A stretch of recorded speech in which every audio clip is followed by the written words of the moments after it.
Hi friends, இன்றைக்கி நம்ம morning டிஃபனுக்காக ஒரு சூப்பரான சைட் டிஷ் ரெசிபி தான் ரெடி பண்ண போகிறோம். அதுக்கு என்னென்ன தேவைன்னு பார்த்தீங்கன்னா, தக்காளி, சின்ன வெங்காயம், கொஞ்சம் பூண்டு, கொத்தமல்லி தழை, கொஞ்சம் கடலைப்பருப்பு, உளுத்தம்பருப்பு, ஒரு வரமிளகாய், ஒரு பச்சை மிளகாய் எடுத்திருக்கேன். இந்த தக்காளியை நம்ம கழுவிட்டு இந்த ஈரத்தெல்லாம் தொடச்சிட்டு இந்த மாதிரி நாளாக கட் பண்ணி வச்சுருக்கேன். இது நாட்டு தக்காளி. இது நான் ஒரு 3 பழம் எடுத்திருக்கேன். மீடியம் சைஸ் பழம். பெரிய பழமாக இருந்தால் 2 போட்டுட்டால் போதும். இப்போ வாங்க இது எப்படி செய்யறதுன்னு பார்க்கலாம். இப்போ ஸ்டவ் ஆன் பண்ணி ஒரு பாத்திரத்தில் 2 ஸ்பூன் எண்ணெய் விட்டுருக்கேன். அது எண்ணெய் காஞ்சிருச்சு. இப்போ இது 1 ஸ்பூன் உளுத்தம் பருப்பு, 1 ஸ்பூன் கடலைப்பருப்பு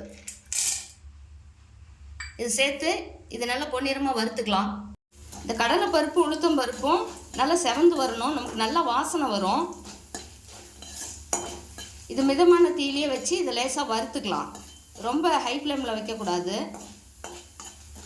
இது கொஞ்சம் கலர் சேஞ்ச் ஆகும், நமக்கு வாசனை நல்லா வரும். இது ஆஃபீஸ்க்கு ரெடி ஆகும்போதோ அல்லது ஸ்கூலுக்கு குழந்தைங்களை அனுப்பும்போதோ நமக்கு டைம் அதிகம் இல்லை அப்படின்னா ஒரு டக்குன்னு ஒரு 10 நிமிஷத்துக்குள்ளேயே இது ரெடி பண்ணிடலாம். ரொம்ப சுவையாகவும் இருக்கும். இப்போ நல்லா கலர் மாதிரி வந்துடுச்சு. இந்த சமயத்தில் நம்ம எடுத்து வச்சுருக்கிற ஒரு வரமிளகாயும் அதோட இந்த பூண்டு பல், வெங்காயம் இதை சேர்த்துக்கலாம். இப்போ இந்த ஒரு பச்சை மிளகாயை சேர்த்துக்கலாம். சேர்த்து இது நல்லா கலந்து விட்டுக்கலாம். இது 2 மிளகாயும் போடும்போது நமக்கு சட்னி ரொம்ப டேஸ்ட்டாக இருக்கும். இந்த பூண்டு வெங்காயம் எல்லாம் நமக்கு பாதி அளவுக்கு நல்லா வதங்கணும் இந்த எண்ணெயிலேயே.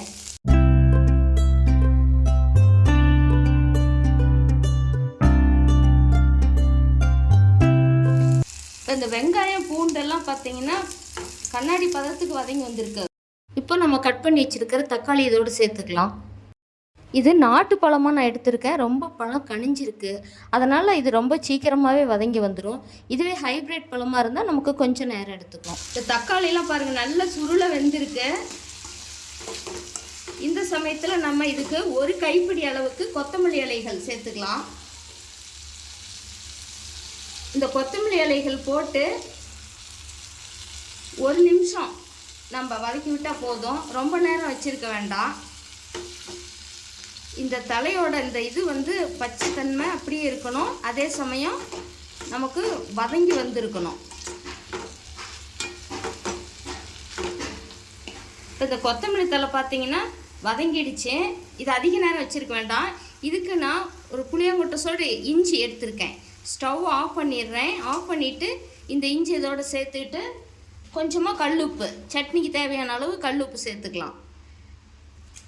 இப்போ இது நல்லா ஆற வச்சுட்டு நம்ம ஒரு மிக்சி ஜாருக்கு மாற்றிக்கலாம். ஆறிடுச்சு. இந்த சமயத்தில் ஒரு மிக்சி ஜாருக்கு மாற்றிக்கலாம்.